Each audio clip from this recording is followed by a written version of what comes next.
अभी अहुड़ा यात्रा हो रही थी, जब जगन्नाथ जी की रथ यात्रा, उल्टा रथ जब आता है, उस समय मैं दर्शन के लिए गया। एक तो हम यहाँ आकर के यहीं के पंडा पुजारियों जैसी पोशाक पहन लेते हैं तो सबको लगता है यहीं के पुजारी जी हैं। ये इतने पुजारी हैं यहाँ पे कि पता ही नहीं चलती बाहर का कौन भीतर का कौन। तो हम थोड़े भीतर चले गए। भीतर जाकर के, इतने भीतर तो नहीं जा पाए, लेकिन वहां सब मठों के सब संत जन खड़े थे, सबके सामने वो दृश्य मैं कैसे बताऊं उसको, तो कोई मैं फिल्म बनवा करके भी नहीं बता पाऊंगा कि वो अनुभव कैसा था। तो गुंडीचा में हम भीतर चले गए, तो वहां सब संतों ने अपने पास खड़ा कर लिया, बोले यहीं खड़े हो जाओ, यहीं से सामने से जगन्नाथ जी निकलेंगे।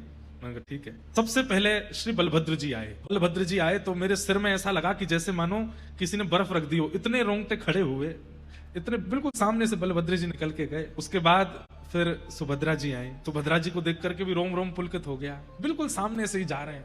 हाँ, मधुर दर्शन हो रहे थे, प्रतीक्षा हो रही थी कि जगन्नाथ जी आएंगे बस। फिर उसके बाद सुदर्शन जी आए, सुदर्शन जी गए। सुदर्शन जी जाते हैं, फिर तीनों रथों का परिक्रमा करके फिर विराजते हैं, पूरा सुरक्षा करके। सबसे पहले शायद सुदर्शन जी जाते हैं, तीनों रथों की परिक्रमा करके बैठते हैं ताकि रक्षा हो जाए, सब चारों तरफ घूम जाते हैं। अब तीसरे आने वाले हैं श्री जगन्नाथ जी। आंख में की पलकें भी यूं गिरती हैं तो यूं मन करे कि यहाँ कोई टेप वेप लगा ले, ये गिरे नहीं।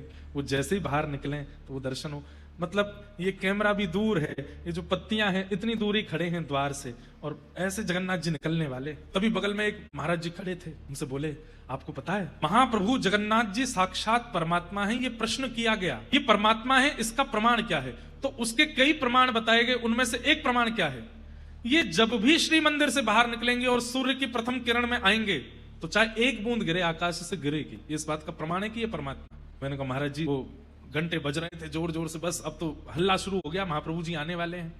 आकाश में मैं देखूं दूर दूर तक कोई बादल नहीं, मुझे तो घबराहट सी आने लगी। मैंने कि लाला ने लाज बचाइयो अपनी, बादल तो दूर दूर तक दिखना रहे, बरसे को कहां थे? मैंने कि ऊपर तो कोई बादल है नहीं, और ये महाराज जी वो कह रहे कि ठाकुर जी बाहर आएंगे तो बूंद गिरेगी, चाहे एक बूंद गिरे। मन में बार बार उत्साह भी हो, डर भी लगे, जैसे कोई अपना व्यक्ति किसी प्रतियोगिता में भाग ले तो डर लगता है ना कि हार तो नहीं जाएगा। ऐसे लगे। मैंने कि बलभद्र जी गए, सुभद्रा जी गई, सुदर्शन जी गए, लाला तेरी बारी है, नेक बरसा तो कर दी हो तो बात सत्य हो जाएगी। और महाराज जैसे आते हैं महाप्रभु जगन्नाथ, क्या बोलते हैं उसको, ताहिया, ये धारण करके महाराज जैसे ही निकल के बाहर आए हैं, यहाँ पुजारी लगे हैं, यहाँ पंडा लगे हैं, दईतापति सब ठाकुर जी खींचते हुए बाहर ला रहे हैं।